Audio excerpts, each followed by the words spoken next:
Hi friends, welcome back to my channel. ఈరోజు పునుగులు చేస్తున్నానండి.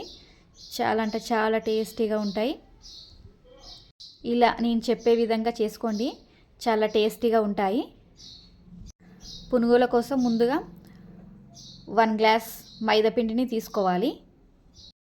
తర్వాత 1/2 టేబుల్ స్పూన్ సాల్ట్ను వేసేసుకోవాలి. చిటికెడు వంట సోడాను వేసుకోవాలి. వంట సోడా మాత్రం చిటికెడు అంటే చిటికెడే వేసుకోండి. ఎక్కువ వేసుకున్నారంటే ఆయిల్ మొత్తం పీల్చేసుకుంటుంది. పుల్లటి పెరుగును ఒక 5 టేబుల్ స్పూన్స్ తీసేసుకున్నాను. ఇదంతా బాగా కలిపేసుకోవాలి. కలుపుకున్న తర్వాత అందులో కొద్దిగా వాటర్ వేసుకుంటూ కలుపుకోవాలి. ఒకటేసారి ఎక్కువ వాటర్ వేస్తే పిండి అనేది పలచబడుతుంది, కాబట్టి కొద్దిగా వాటర్ వేసుకుంటూ కలిపేసుకోండి. ఇలా నేను వీడియోలో చూపించే విధంగా పిండి కన్సిస్టెన్సీ ఉంటే సరిపోతుంది.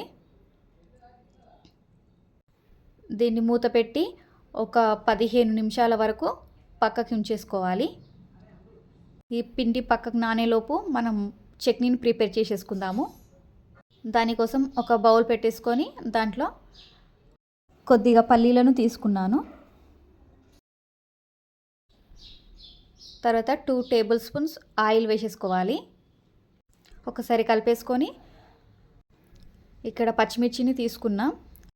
మీరు తినే కారాన్ని బట్టి పచ్చిమిర్చిని తీసేసుకోండి. 4-5 వెల్లుల్లి రెబ్బలను తీసేసుకున్నాను. ఇలా బాగా వేగిన తర్వాత స్టవ్ పై నుండి దించేసి చల్లారిన తర్వాత మిక్సీ పట్టేసుకోవాలి.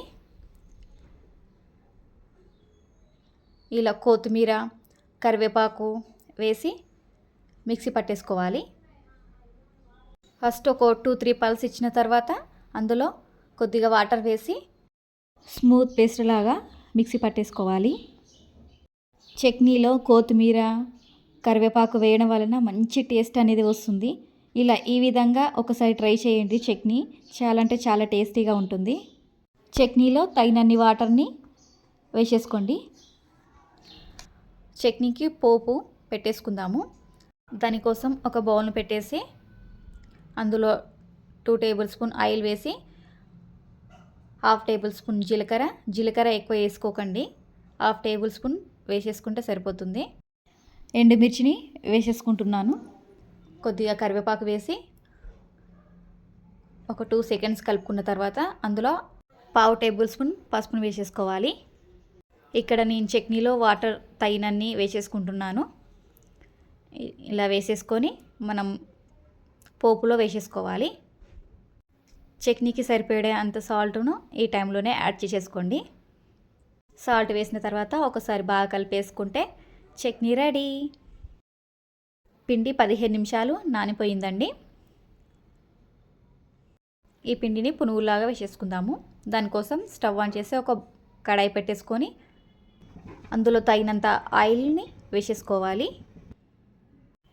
ఇలా చిన్నగా నేను వీడియోలో చూపించే విధంగా పునుగులని వేసేసుకోవాలి. స్లోగా వేసేసుకోండి. ఆయిల్కి సరిపడే అన్ని పునుగులను వేసేసుకోండి. ఇలా పునుగులన్నిటిని వేసుకున్న తర్వాత నేను వీడియోలో చూపించే విధంగా ఇలా కలుపుకుంటూ ఉండాలి. ఇలా ఒకటే విధంగా వేగిపోతాయి. ఇలా వేగిన తర్వాత తీసేసుకుంటే సరిపోతుంది. నెక్స్ట్ ఇంకొక వాయి కూడా సేమ్ అదే మాదిరిగా వేసేసుకోవాలి. ఇవి కొంచెం పెద్దగా వేసేసాను.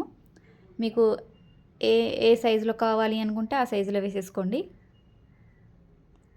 ఇలా ఇవి గోల్డెన్ బ్రౌన్ కలర్ వచ్చిన తర్వాత దించేసుకుంటే ఎంతో టేస్టీ పునుగులు చట్నీ రెడీ. చాలా అంటే చాలా టేస్టీగా ఉన్నాయండి. ఖచ్చితంగా ఇలా ఒకసారి ట్రై చేయండి. నా వీడియోస్ నచ్చినట్లయితే నా ఛానల్ని సబ్స్క్రైబ్ చేసుకోండి, లైక్ చేయండి. ఇలా ఒకసారి ట్రై చేసి ఎలా వచ్చిందో నాకు కామెంట్ చేసి చెప్పండి. మళ్ళీ రేపటి వీడియోలో కలుద్దాం. ఓకేనండి, బాయ్.